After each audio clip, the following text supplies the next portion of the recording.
2007 Honda Accord, and we're doing the front and rear wheel bearings. Let's get to it. Wheels are held on by a 19mm lug nut.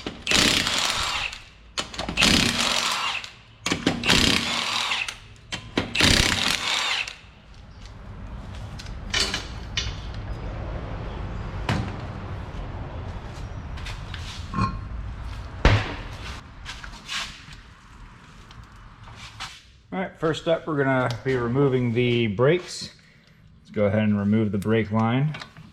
It's held on with a 12mm bolt.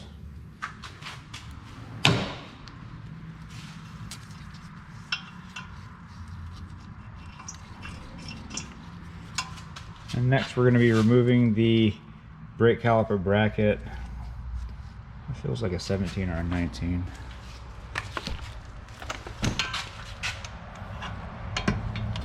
$17.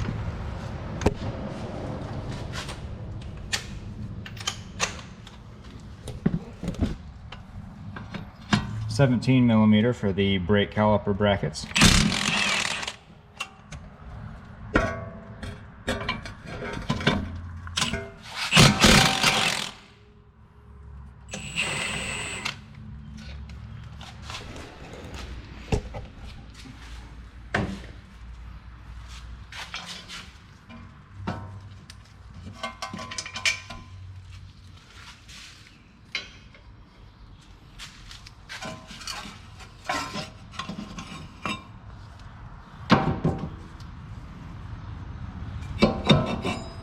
Next, let's go ahead and remove that CV axle nut so we can check for play in the CV axle. It's a 32mm.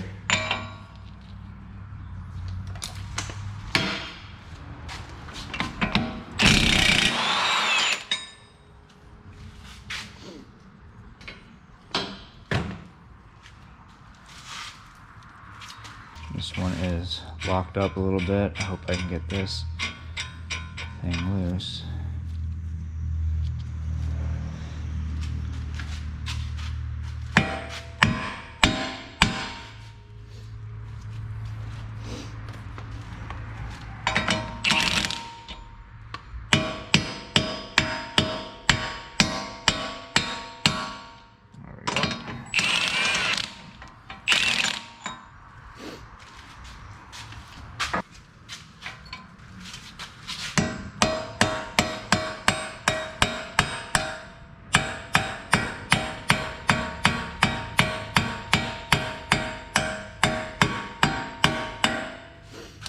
Alright, so it's going to be a little bit of a battle with that CV axle, but it's definitely workable.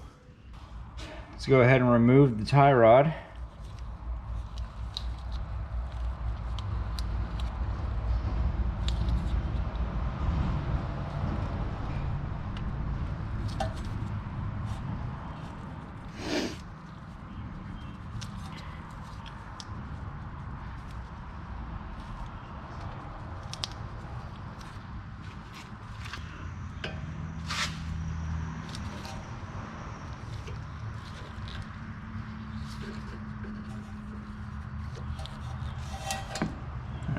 Cotter pins out.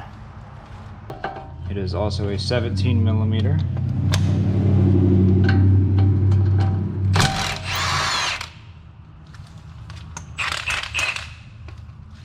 To break the tie rod loose, we're going to go ahead and smack right here with the hammer.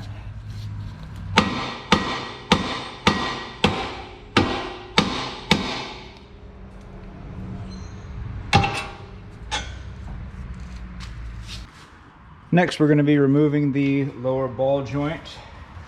We're not removing it, we're going to be separating the steering knuckle from the lower ball joint.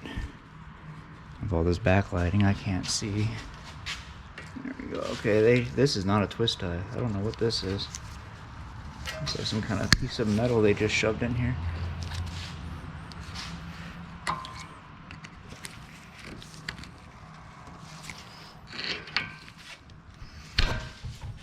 That break apart.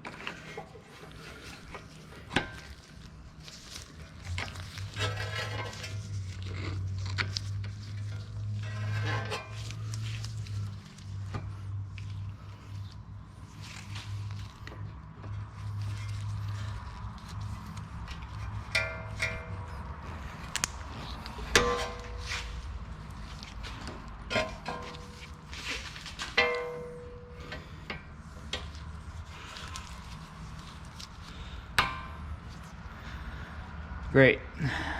So they got some kind of piece of metal up in here that's not a cotter pin. And now it's fighting me. Always make sure you replace your cotter pins, but definitely make sure that you actually use a cotter pin, not just any piece of metal that you can shove in the damn hole. There.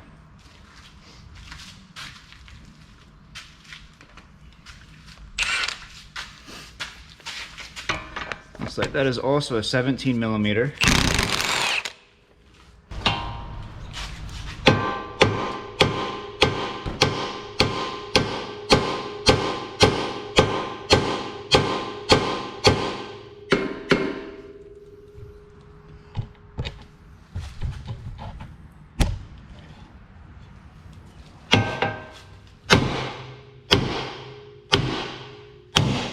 Go. Before I forget, let's go ahead and remove the wheel speed sensor. I don't think I'm going to be able to reach that. Well, let's go on the bracket first. I'll have to find an extension. It's held on with a 10 millimeter there. And right down here at the base where it goes in, you can see the 10 millimeter holding that in. Let me find an extension real quick so I can...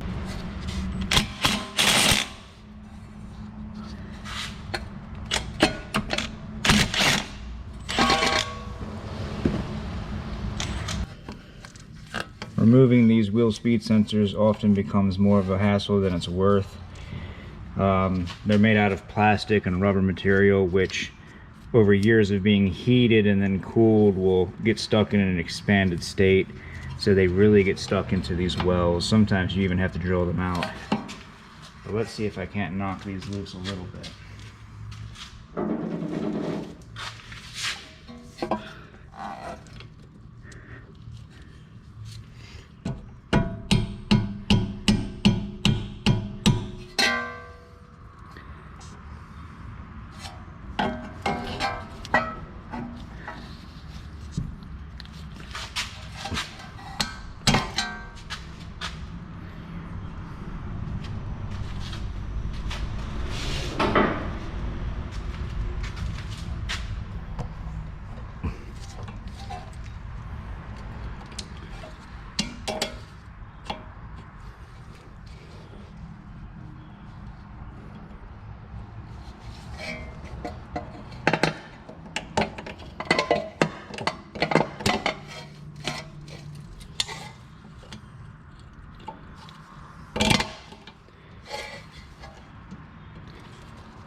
Come on now.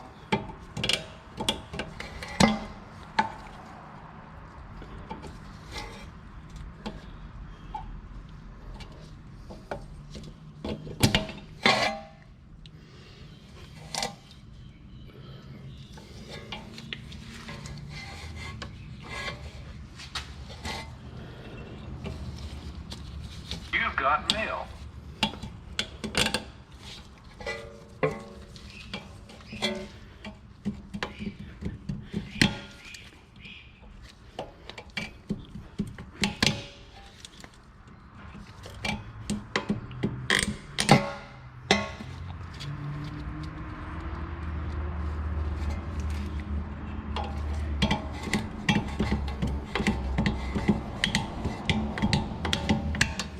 There we go. Nice. Always good when you don't have to replace those. All right, let's go ahead and get this upper ball joint separated.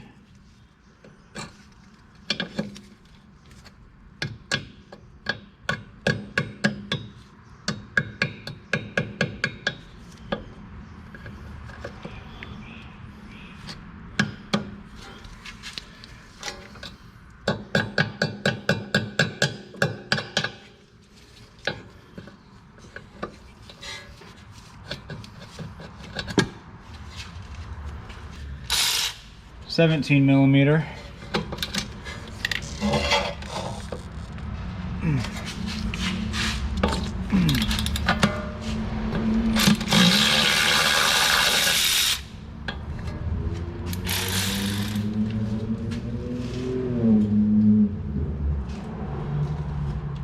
Now what you want to do, go ahead and put that nut back on, just a couple threads, so that when you disconnect this from the upper ball joint, it doesn't fall down and crush your foot.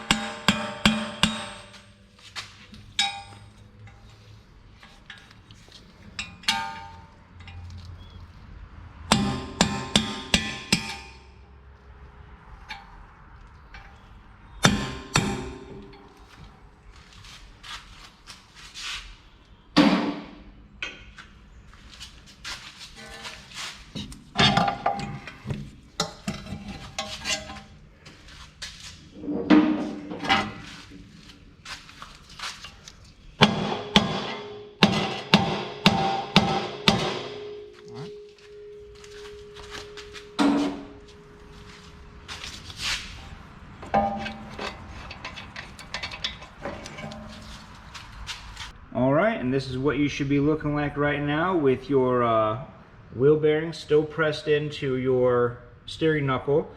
At this point, I'm not going to make a video about pressing it in and out because I know most people doing this in their driveways or garages don't have a shop press. So at this point, I would recommend taking this to a shop and having them do it, pressing in and out the bearings. And that way, if they mess it up, it's on them to replace the parts and it's no fault on you. May even come with a little bit of a warranty under them depending on who they are. If you want to undertake pressing the wheel bearing in and out at your home, they do have some tools that you can buy or possibly rent from your local auto parts store to do that. But at this point, I would recommend taking it to a repair shop to have them do it for the previous reasons that I stated. And after you have the wheel bearings installed, you can go ahead and reinstall in the reverse process that we just did to take them out, and you will be golden. This video helped you out, leave a like, don't forget to subscribe, and we will catch you all next time.